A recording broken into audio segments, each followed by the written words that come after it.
নীরেন্দ্রনাথ চক্রবর্তীর লেখা অমলকান্তি। অমলকান্তি আমার বন্ধু।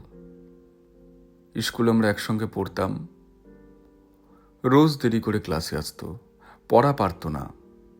শব্দরূপ জিজ্ঞেস করলে এমন অবাক হয়ে জানলার দিকে তাকিয়ে থাকতো যে দেখে ভারী কষ্ট হতো আমাদের। আমরা কেউ মাস্টার হতে চেয়েছিলাম, কেউ ডাক্তার, কেউ উকিল। অমলকান্তি সেসব কিছু হতে চায়নি। সে রোদ্দুর হতে চেয়েছিল। ক্ষান্ত বর্ষণ কাকডাকা বিকেলের সেই লাজুক রোদ্দুর, জাম আর জামরুলের পাতায় যা নাকি অল্প একটু হাসির মতন লেগে থাকে। আমরা কেউ মাস্টার হয়েছি, কেউ ডাক্তার, কেউ উকিল। অমলকান্তি রোদ্দুর হতে পারেনি। সে এখন অন্ধকার একটা ছাপাখানায় কাজ করে।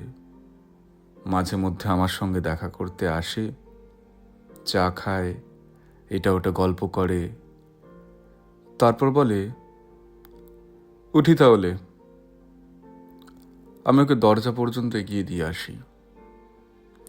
আমাদের মধ্যে যে এখন মাস্টারি করে, অনায়াসে সে ডাক্তার হতে পারত।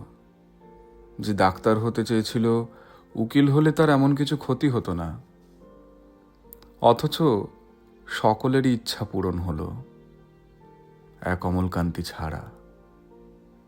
অমলকান্তি রোদ্দুর হতে পারেনি। সেই অমলকান্তি রোদ্দুরের কথা ভাবতে ভাবতে ভাবতে ভাবতে যে একদিন রোদ্দুর হতে চেয়েছিল। নমস্কার।